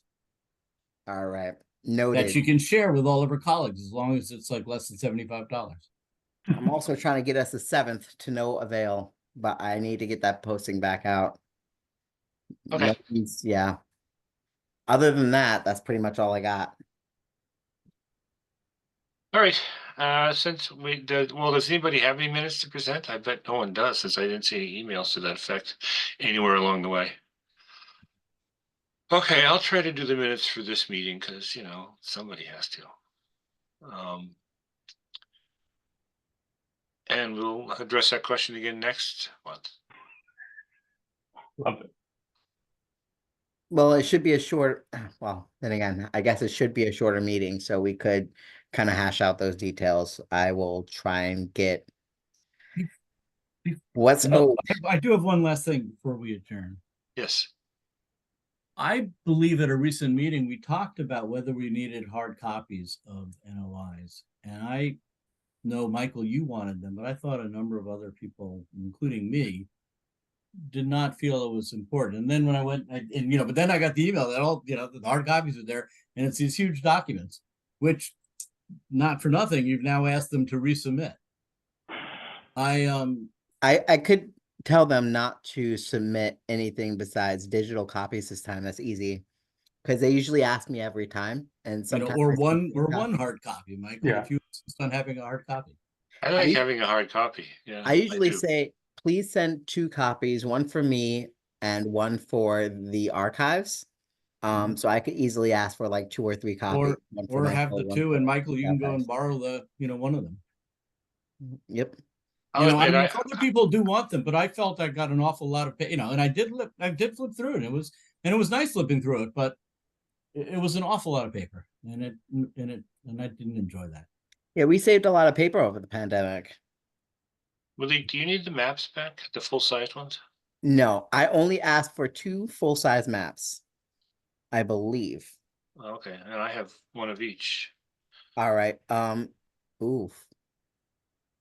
Well, no, you have one of each. Yeah, that's perfect. That's exactly how I should have gone. So I have one of each as well. And also if Draw 7 can send us something, if they will certify, like that, all they need is an errata notice, saying, and mark up that one page and say, we went through everything else with a fine-tooth comb and every other number is perfect. Every other sentence is perfect. I would like for us to be able to accept that. I have to tell you that it was my plan to read the whole thing again, just to make sure, just because I'm the one that found it and I'm the one that forced them. So I got to read it. So I would love to have a hard copy, because then I can write on it too. Just a question. Typically, if there is an error in their submittal, do we make them completely redo the whole thing? This is the first time. I feel like in other times when we've seen a problem or we've seen an anomaly on something, we've just had them resubmit that page or resubmit that diagram. I don't think I've seen us reject an application because of that. Well, as I read it, it was clear to me that the entire portion was not about Draw 7. I'm sure you're right that, I can speak for myself. We often work from templates. Yep. No, I understand. I have no problem with that. I work from templates too, but at least I have enough sense to white out the reference to Boston and put Somerville instead, Well, obviously, but we're past that because that error had already been made. Yeah. And then the question is, did it corrupt the whole rest of the document? Yeah, well, I have no problem sending it back. Because I'm sure that they charge the Commonwealth a lot of money, and I expect it to be right. No problem. No. I don't know how they'll do it. And in my profession, if I did something like that, I'd pay the price, and that's the standard I'm used to living with.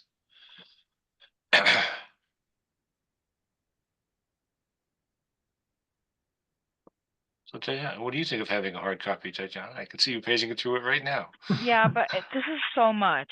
Like, this is like a whole stack of paper. So yeah, I know. How about this? What am I gonna do with this now?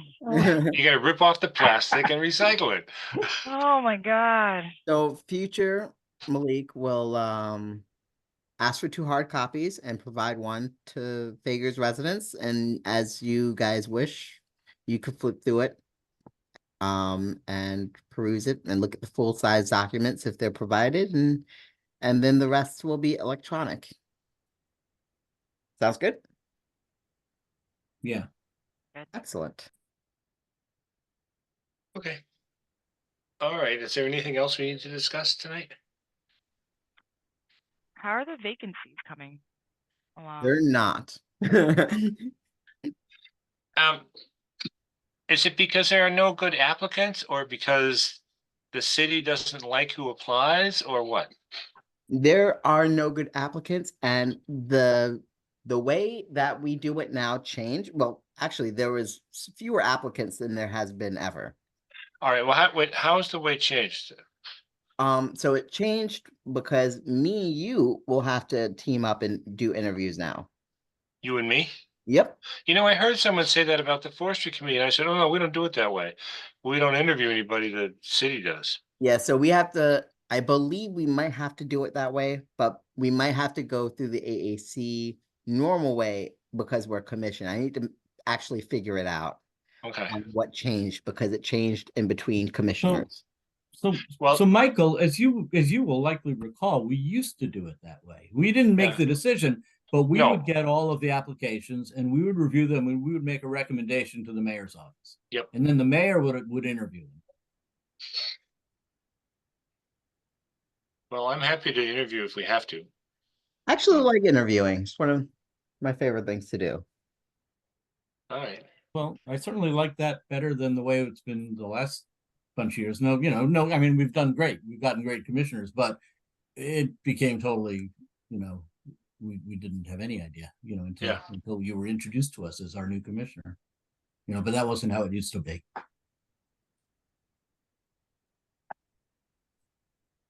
So, Malik, are you going to send out a new notice? Yeah, I'm going to send out a new notice. All right, and and then if it's you and I guess I'm fine with that. We can do it. I'm sure I can find time. And then we will inform the commission and the mayor's office of who we recommend. That works. All right. Anything else? I have nothing. All right. We have a motion to adjourn. Make a motion to adjourn. Do we have a second?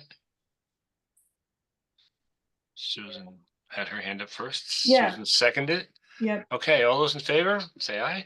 Aye. Raise your hand, do both. Aye. All right. Thank you all very much. I'll see you garden committee in a couple of weeks and the rest of you in a month. Okay. All right. All See right. y'all. Good Good night. night. Thank you. Thanks.